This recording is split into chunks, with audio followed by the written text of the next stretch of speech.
I think it is a good experience to get reps with back-to-back failure after failure after failure after failure, because it kind of desensitizes you from the failure. Welcome to the EQ Gangster podcast, where you will learn practical tools to grow your mental and emotional health and intelligence to be the best version of yourself, both at work and at home. It is real, raw, and transformational. The journey of emotional growth isn't easy, but it's worth it. I believe in you. This episode is sponsored by Classical Conversations. Since 1997, Classical Conversations has been equipping families like yours with the resources to homeschool with confidence, following a classical curriculum rooted in a Christ-centered worldview alongside other families in a local community. Homeschooling is doable with Classical Conversations. Check out classicalconversations.com/Gibbons for more information. Again, that's classicalconversations.com/Gibbons, Gibbens.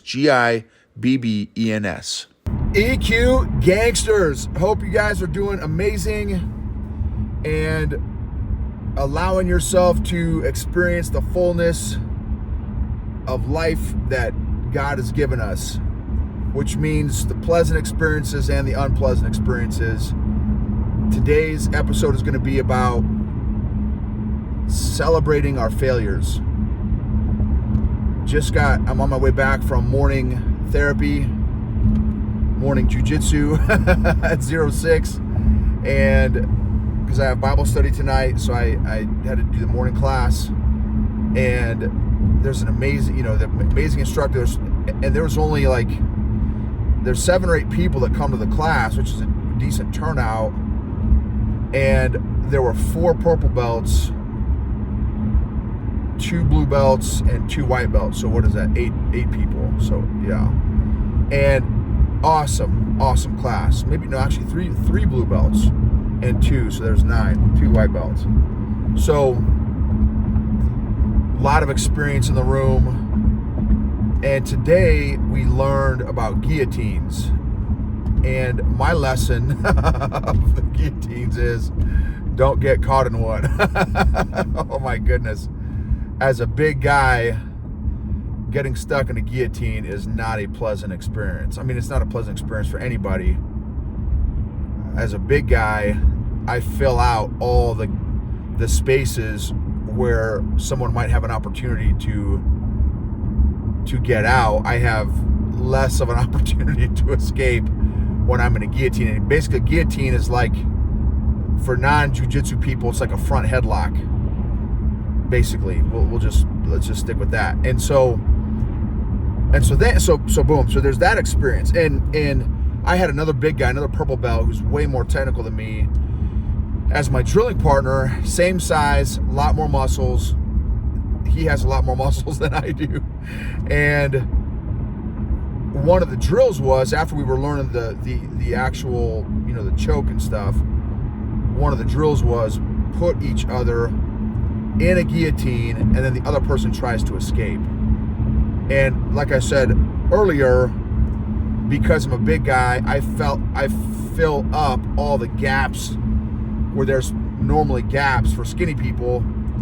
And so I basically got choked every single time, and with very little effort. So that's why my takeaway was do not get caught in a guillotine. Well, that experience of getting put in a guillotine and failing, right, getting choked, tapping every time, man, there's a couple thoughts, I guess. One is, it's not pleasant to get choked. Number one, it's not a pleasant experience. And then number 2, it's not a pleasant experience to not be able to escape a very uncomfortable position over and over again. On the positive, this is interesting. On the positive, I think it is a good experience to get reps with back-to-back failure after failure after failure after failure, because it kind of desensitizes you from the failure. And we switched, and it was the same thing. Even though he's way more technical than I am, he's been rolling a lot longer than me. He's also a big guy, so he doesn't have a lot of room for error either. And so, I mean, literally every time, I fell back into the guillotine, and not even choking real hard, he tapped also. So we were both kind of in the exact same boat. And again, so I think there was benefit. There's benefit from just feeling the experience. And then also there's another benefit from realizing, this is what our instructor said today. His name's Joe, who's a phenomenal instructor, phenomenal teacher. He said it's important to understand the difference between discomfort and not being able to breathe.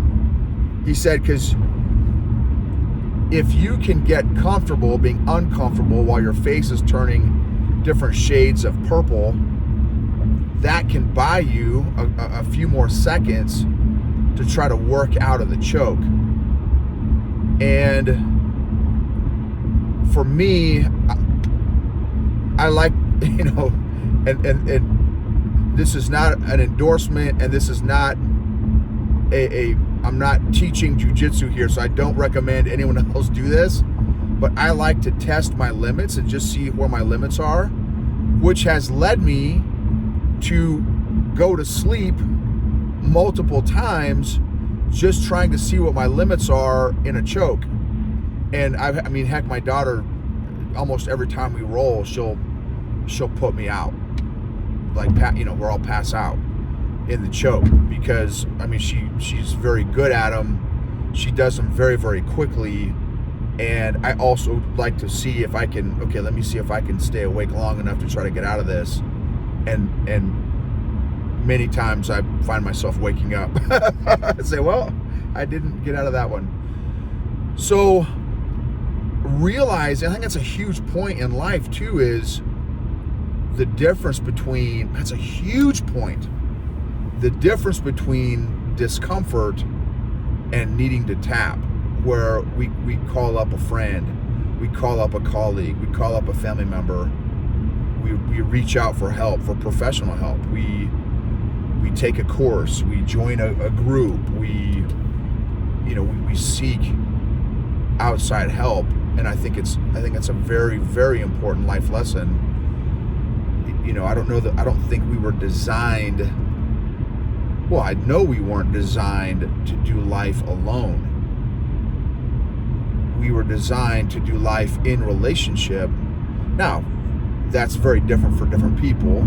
Some people want more relationship, some people want less relationship. It doesn't matter which end of the spectrum you fall on, or where you fall on that spectrum.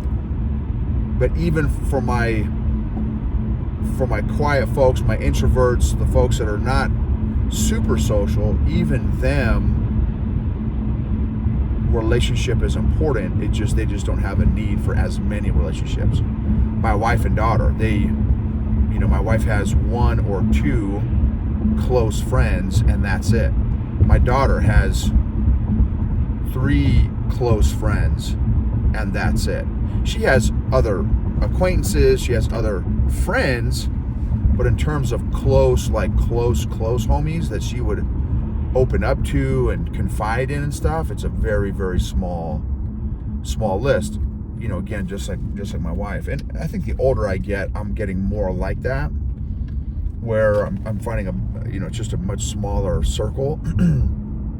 I still have a lot of homies and stuff, but in terms of confiding in people, it's a very, very small list. So how good are you at identifying, of being self-aware enough to realize, okay, this is uncomfortable. This is, I need help. I need to reach out to somebody. How self-aware would you say you are at being able to identify that spectrum? And how would you identify that spectrum? What would you say would constitute what is uncomfortable versus when you reach out to somebody. It might be a good idea to identify that. I think that's a great idea to identify that, so that if and when you find yourself in that spot in a valley, you know at what point in the valley you need to reach out to somebody. So after we did our guillotine drills, and again, my partner's a guy named David. He's an incredible guy, super dude, teachable. That's why I love jiu-jitsu, y'all, is people are teachable in jiu-jitsu. Now I'm not saying that they don't exist, somebody in jiu-jitsu that's not teachable, but I just the nature of jiu-jitsu, it would be very, very hard to find somebody in jiu-jitsu that's not teachable, because there's almost an infinite amount of moves, and maybe not infinite, there's thousands and thousands of moves. And so mastery in jiu-jitsu, in my opinion, takes years and years and years and years. For example, I'm 6.5 years in, and part of my game, like 1% of my game, I genuinely feel like a purple belt. And no kidding, not exaggerating, not trying to be humble, not trying to be modest. The 99% of my game, I feel like maybe a white belt, maybe a blue belt, maybe. So I mean, man, it's, and I love learning. So that's one of the reasons why I love jiu-jitsu. You got to be teachable. So anyway, and yeah, that's why I love being around jiu-jitsu people, because and many of them, they're not just teachable like at jiu-jitsu, but also just life, just, just very inquisitive, right? When you get into a choke, which leads me to my next topic, my next phase of the story.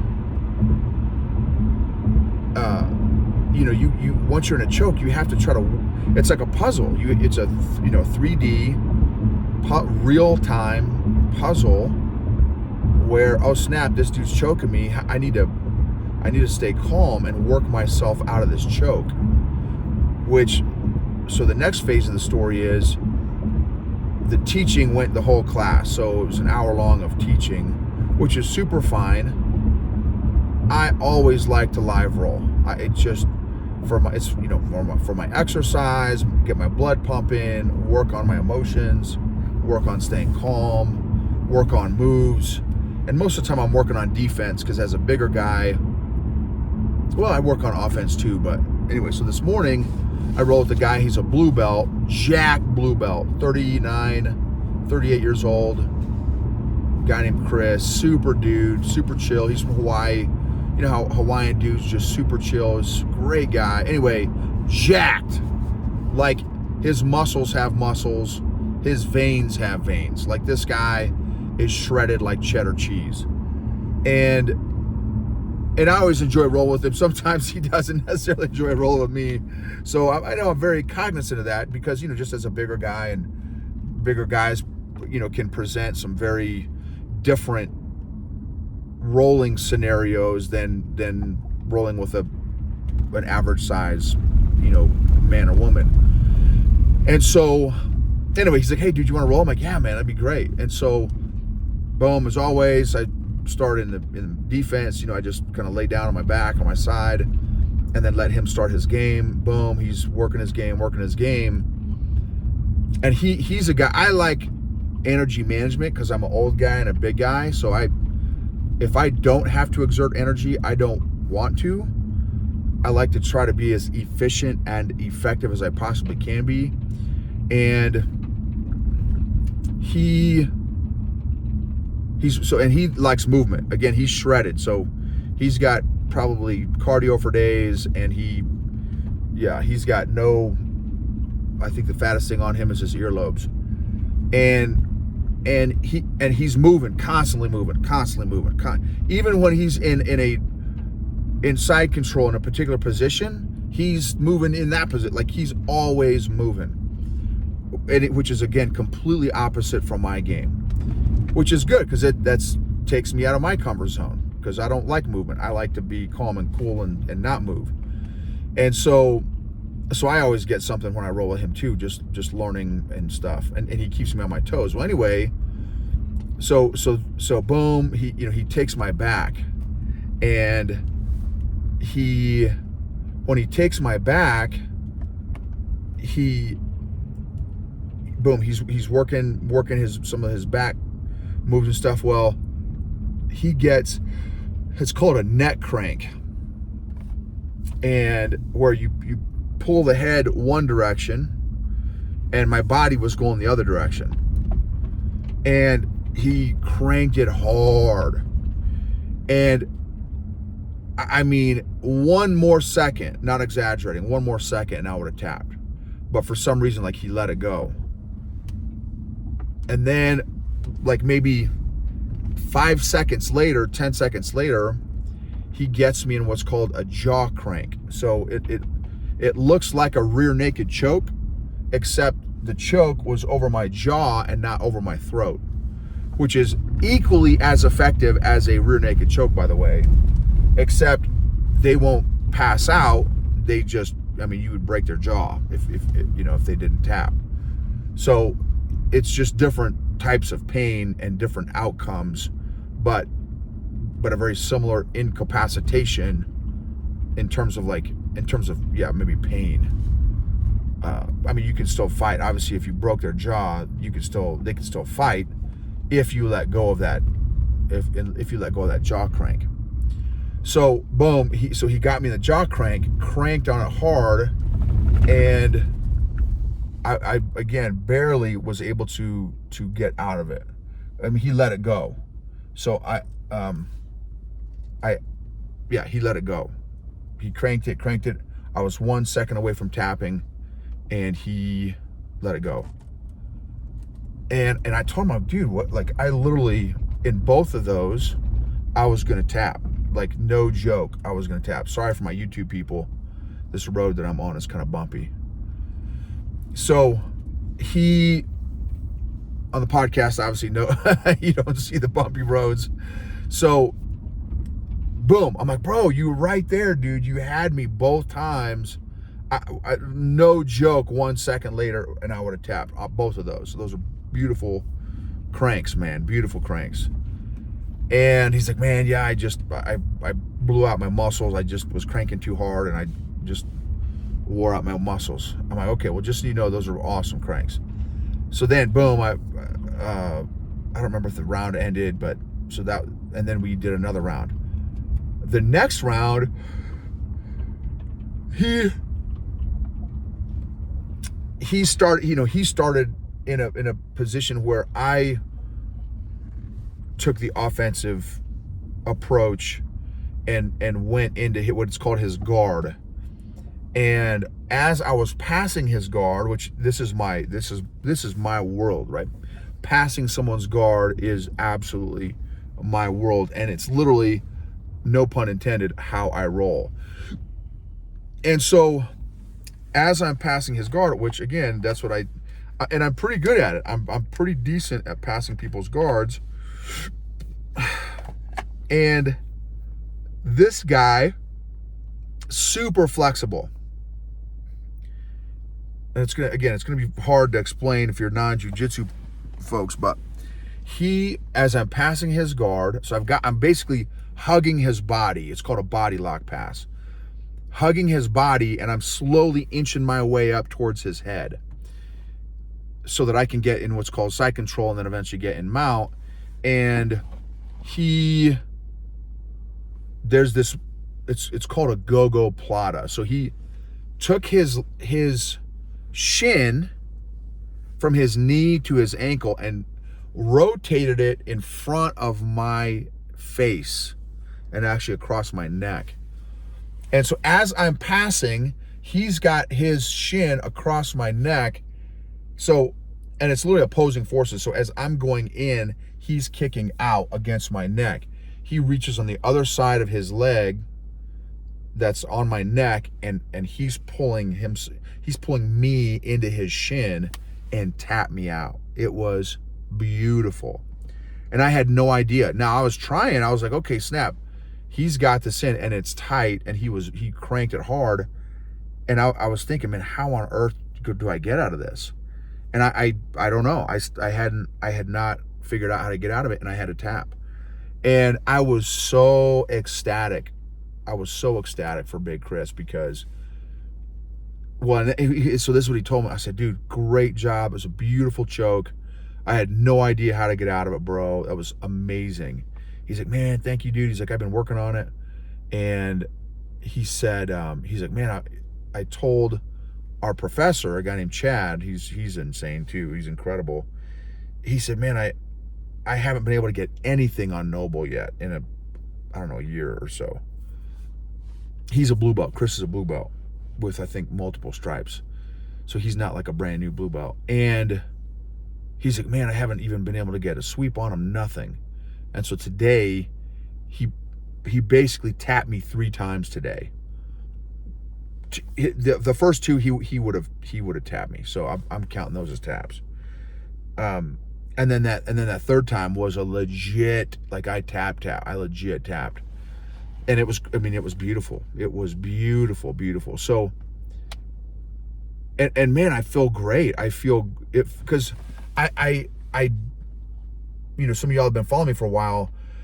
Because I'm a big guy, I always start on my back. So I'm very, very comfortable in uncomfortable positions. I mean, I've been playing defense and on my back for 6.5 years. Rarely do I start offense. Probably maybe 5% of the time will I start in an offensive position, maybe 10% of the time. So 90 to 95% of the time I'm playing defense. Again, which I'm so comfortable there.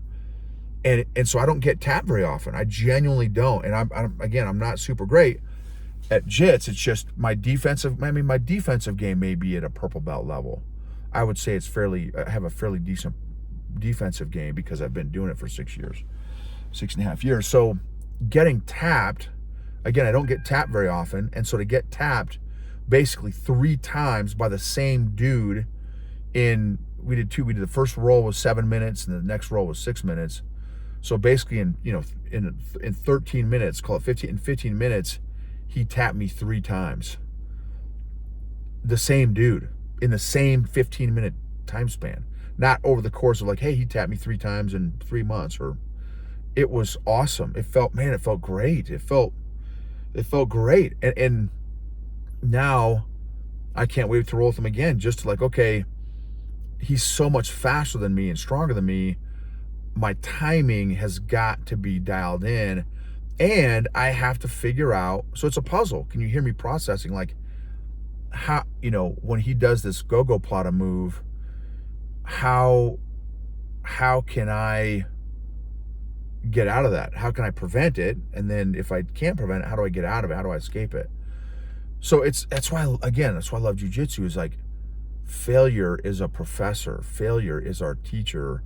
We celebrated failure in our house. When my daughter was a little kid, when we do cuddle ops, and she was a little, probably, I don't know, from the time she was a baby until, I don't know, maybe 8 or 9 or 10, probably 8 or 9, I would do cuddle ops with her. So, I'd put her to bed and I'd cuddle in bed with her, and we'd do read the Bible, and we'd pray. And then I'd say, okay, well, how did you fail today?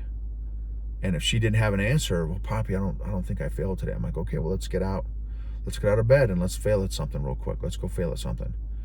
And then, okay, what do we learn about it? What do we learn about it? Because as entrepreneurs, failure is our teacher, right? In jiu-jitsu, failure is our teacher. I learned so much more from getting tapped than from tapping somebody else. It's just, my brain is so much more what I feel like, and I'm externally processing right now.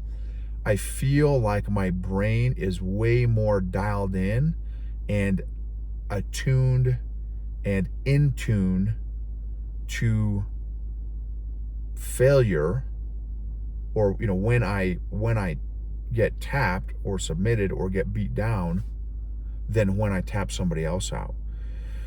And I love learning. And so for me, man, I'm so excited to kind of replay these 3 moves that he got me on today, these 3 submissions today, the neck crank, jaw crank, and the go-go plata, because I'm like, okay, awesome. Like, okay, this is going to kick up my learning and my game to the next level. So how do you approach failure? What is even failure to you?